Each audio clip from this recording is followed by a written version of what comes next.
Assalamualaikum warahmatullahi wabarakatuh. Alhamdulillahirabbil assalatu wassalamu ala asrofil anbiya'i wal mursalin sayyidina Muhammadin wa ala alihi washabihi ajmain. Puji syukur kita panjatkan pada kehadirat Tuhan Yang Maha Esa, yang dimana pada kesempatan kali ini kita masih bisa berkumpul dalam mata kuliah pengelolaan pendidikan. Nah, di sini kami dari kelompok 1 berkesempatan untuk memaparkan materi tentang konsep dasar pengelolaan pendidikan. Sebelumnya, yang terhormat kepada Dr. Handes Cucun Tunengsi, SPD MPD, izinkan dari kelompok kami memaparkan materi tentang konsep pengelolaan pendidikan. Nah, tapi di sini saya tidak sendirian. Saya ditemani oleh rekan saya. Yang pertama di sini ada Delia Disa Fadila dengan NIM 2108264. Nah, yang kedua ada Asri Nuraini dengan NIM 2109711, dan ketiga ada Ina Nailul Aminah dengan NIM 2108949. Yang keempat ada Nalar Azhara dengan NIM 2108300. Nah, di sini kami akan menjelaskan beberapa materi. Yang pertama yaitu ada konsep pengelolaan pendidikan yang akan dijelaskan oleh Delia. Yang kedua ada proses manajemen pendidikan yang akan dijelaskan oleh Astri, dan yang ketiga ada perkembangan pemikiran manajemen yang akan dijelaskan oleh Ina. Nah, yang terakhir di sini ada masalah-masalah dan pemecahan masalah dalam manajemen pendidikan yang akan dijelaskan oleh Nalar. Baik, di sini saya akan menjelaskan mengenai konsep pengelolaan pendidikan. Menurut Oteng Sutisna, kata pengelolaan itu sama dengan manajemen. Dan manajemen dapat diartikan sebagai administrasi. Jadi dapat disimpulkan bahwa pengelolaan pendidikan ialah penerapan kaidah-kaidah administrasi dalam bidang pendidikan. Moripai menjelaskan pengertian administrasi itu ialah keseluruhan proses yang mempergunakan dan mengikutsertakan semua sumber potensi yang tersedia, baik itu material dan personal, dalam usaha untuk mencapai bersama suatu tujuan secara efektif dan efisien. Sementara itu, menurut Sondang P. Siagian, mendefinisikan pengertian administrasi adalah sebagai keseluruhan proses kerjasama antara dua orang manusia atau lebih yang didasarkan atas rasionalitas tertentu untuk mencapai tujuan bersama.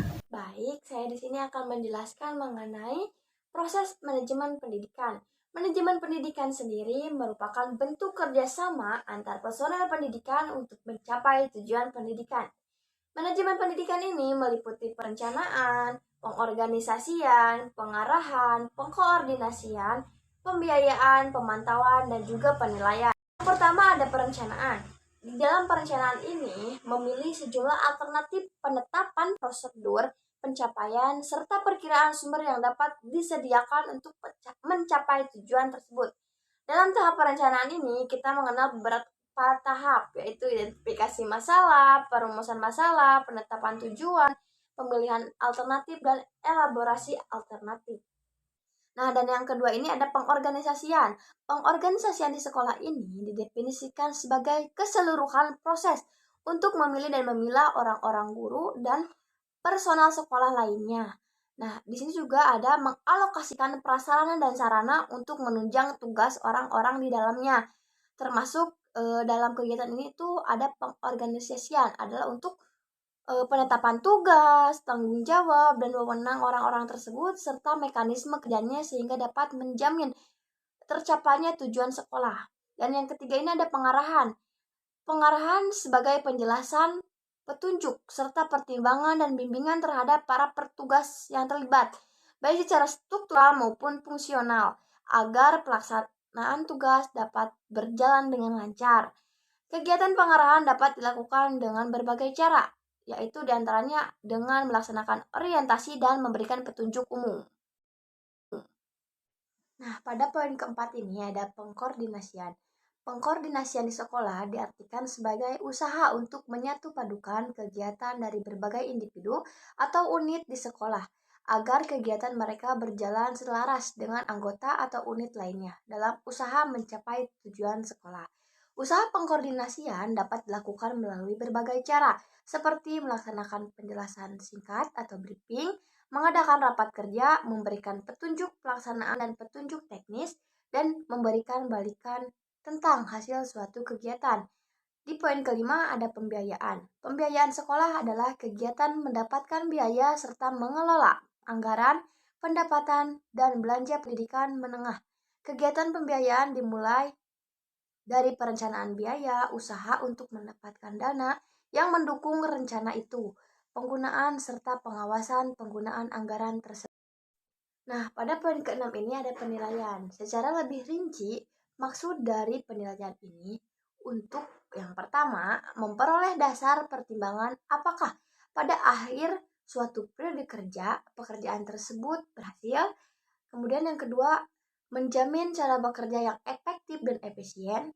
Yang ketiga, memperoleh fakta tentang kesukaran-kesukaran dan untuk menghindarkan situasi yang merusak. Dan yang terakhir, keempat, memajukan kesanggupan para guru dan orang tua murid dalam mengembangkan organisasi sekolah. Baik, di sini saya akan menjelaskan mengenai perkembangan pemikiran manajemen pendidikan. Ini dibagi menjadi 3. Yang pertama yaitu teori manajemen kuno, yang kedua yaitu teori manajemen klasik, dan yang ketiga yaitu teori manajemen kontemporer. Teori manajemen kuno, manajemen telah dipraktekkan oleh masyarakat kuno dahulu. Sebagai contoh, bangsa Mesir bisa membuat piramida, bangunan yang cukup kompleks yang hanya bisa diselesaikan dengan koordinasi yang baik. Kekaisaran Romawi mengembangkan struktur organisasi yang jelas dan sangat membantu komunikasi dan pengendalian. Pada akhir abad 19-an, perkembangan baru membutuhkan suatu manajemen yang lebih serius. Pada waktu industrialisasi berkembang pesat, perusahaan-perusahaan berkembang menjadi perusahaan raksasa. Selanjutnya yaitu teori manajemen klasik, dibagi menjadi 3, yaitu teori manajemen klasik, teori manajemen ilmiah, dan teori manajemen organisasi. Teori manajemen klasik ini oleh Robert Owen pada tahun 1771 sampai 1858. Owen berkesimpulan bahwa manajer harus menjadi pembaharu. Beliau melihat peran pekerja cukup penting sebagai aset perusahaan. Seperti contohnya seorang guru sangat berperan penting dalam menentukan keberhasilan dalam suatu belajar atau berhasil tidaknya suatu proses pembelajaran. Yang kedua yaitu Charles Babbage pada tahun 1792 sampai 1871.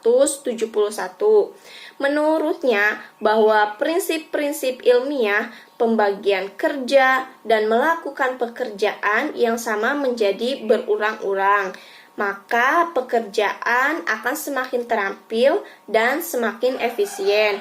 Selanjutnya yaitu teori manajemen ilmiah oleh Frederick Winslow Taylor pada tahun 1856 sampai 1915.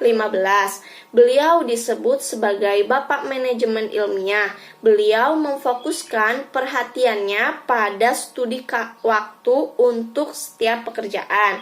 Yang kedua yaitu Frank B. Gilbert pada tahun 1868 sampai 1924 dan Lillian Gilbert pada tahun 1887 sampai 1972.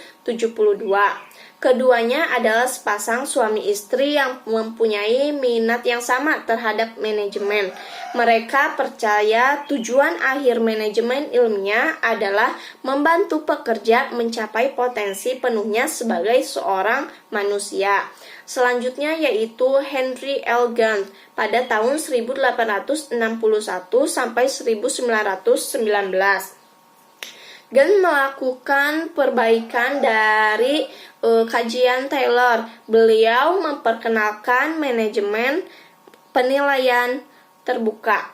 Selanjutnya yaitu teori manajemen organisasi oleh Henry Fayol pada tahun 1841 sampai 1925. Beliau mengelompokkan kegiatan manajerial menjadi 4 fungsi manajer, yaitu perencanaan, yang kedua yaitu pengorganisasian, yang ketiga yaitu pengarahan, dan yang keempat yaitu pengendalian. Selanjutnya yaitu oleh Max Weber pada tahun 1864 sampai 1920. Max Weber adalah seorang ahli sosiolog Jerman yang mengembangkan teori birokrasi. Selanjutnya yang terakhir yaitu Mary Parker Follett pada tahun 1864 dan 1933. Follett percaya bahwa seorang akan menjadi manusia sepenuhnya apabila manusia menjadi anggota suatu kelompok. Selanjutnya yaitu Charles E. Bernard pada tahun 1886 sampai 1961. Menurutnya, orang yang datang ke organisasi formal karena ingin mencapai tujuan yang tidak dapat dicapai oleh sendirinya. Selanjutnya yaitu teori yang terakhir, yaitu teori manajemen kontemporer. Dibagi menjadi 3 pendekatan. Yang pertama yaitu pendekatan sistem, yang kedua yaitu pendekatan situasional, dan yang ketiga yaitu pendekatan hubungan manusia baru. Pendekatan sistem. Sistem diartikan sebagai gabungan sub-subsistem yang saling berkaitan. Pada pendekatan inilah yang selama ini digunakan dalam sistem pendidikan di Indonesia. Yang kedua yaitu pendekatan situasional. Pendekatan ini menganggap bahwa efektivitas manajemen tergantung pada situasi yang melatar belakangnya. Dan yang terakhir yaitu pendekatan hubungan manusia baru. Pendekatan ini berusaha mengintegrasikan sisi positif manusia dan manajemen ilmiah. Pendekatan ini melihat bahwa manusia merupakan makhluk yang emosional, intuitif, dan kreatif. Di sini saya akan menjelaskan tentang masalah dan pemecahan masalah dalam manajemen pendidikan. Masalah adalah suatu kendala atau persoalan yang harus dipecahkan. Dengan kata lain, masalah merupakan kesenjangan antara kenyataan dengan suatu yang diharapkan dengan baik, agar tercapai tujuan dengan hasil yang maksimal. Sedangkan pemecahan masalah adalah tindakan memberi terhadap masalah untuk menekan akibat buruknya atau memanfaatkan peluang. Di sini juga saya akan menjelaskan tentang strategi pemecahan masalah. Yang pertama adalah strategi Ask It Out. Strategi ini dapat membantu siswa dalam proses visualisasi masalah yang tercangkup dalam soal yang dihadapi. Dalam pelaksanaannya, strategi ini dilakukan dengan menggunakan gerakan-gerakan fiksi atau dengan menggerakkan benda-benda konkret. Yang kedua, ada membuat gambar atau diagram. Untuk mengungkapkan informasi yang terkandung dalam masalah sehingga hubungan antara komponen dalam masalah tersebut dapat terlihat dengan lebih jelas. Yang ketiga ada menentukan pola. Kegiatan yang berkaitan dengan proses menemukan suatu pola dari sejumlah data yang diberikan dapat mulai dilakukan melalui sekumpulan gambar atau bilangan. Yang keempat ada membuat tabel. Mengorganisasi data ke dalam sebuah tabel dapat membantu kita dalam mengungkapkan suatu pola tertentu serta dalam mengidentifikasi informasi yang tidak lengkap. Yang kelima, ada memperhatikan semua kemungkinan secara sistematik. Strategi ini biasanya digunakan bersamaan dengan strategi mencari pola dan menggambar tabel.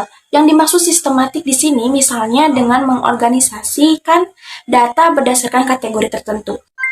Yang keenam ada tebak dan periksa. Strategi menebak yang dimaksud di sini adalah menebak yang didasarkan pada alasan tertentu secara kehati-hatian. Yang ketujuh ada strategi kerja mundur. Suatu masalah kadang-kadang disajikan dalam suatu cara sehingga diketahui sebenarnya merupakan hasil dari proses tertentu. Sedangkan komponen yang ditanyakan merupakan komponen yang seharusnya muncul lebih awal. Lalu yang terakhir, yang kedelapan, mengubah sudut pandang. Strategi seringkali digunakan setelah kita gagal untuk menyelesaikan masalah dengan menggunakan strategi lain. Mungkin hanya itu yang bisa kami sampaikan. Bila banyak kesalahan dari kelompok kami, mohon maaf, pada Allah kami mohon ampun. Akhir kata, wabillahi taufiq wal hidayah. Wassalamualaikum warahmatullahi wabarakatuh.